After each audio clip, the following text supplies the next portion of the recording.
عاجل قرار صادم للمغتربين في السعودية، لن يناموا هذه الليلة بعد سماع هذا الخبر. السعودية الكثير من العمالة الوافدة في مختلف الجنسيات، وخلال السنوات الأخيرة بدأت السعودية بتوطين العديد من المهن ومنع الوافدين من العمل فيها، وذلك في إطار خطتها لتخفيض التكافؤ الاجتماعي بين أفراد الوطن وتوفير فرص التوظيف للجميع. وقد أصدرت وزارة الموارد البشرية السعودية قرار يجدي بتوطين العدد من المهن في 2023، وفي هذا المقال سوف نتعرف على المهن التي يتم توطينها 2023.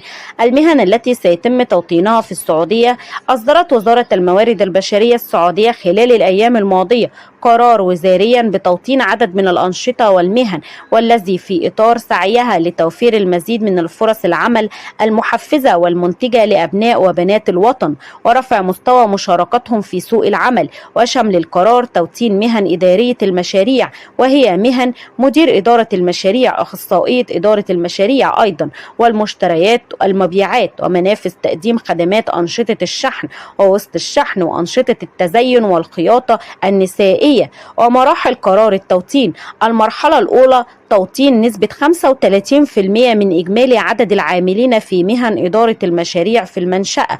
المرحلة الثانية توطين نسبة 40% من إجمالي عدد العاملين في مهن إدارية المشاريع في المنشأة.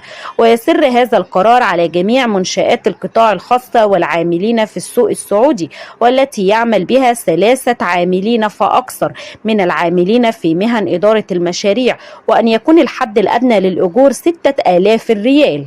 وتوطين عدد من المهن والأنشطة: مندوب مشتريات، مدير عقود، أخصائي توريد العلامات التجارية الخاصة، وأخصائي مناقصات، وأخصائي مشتريات.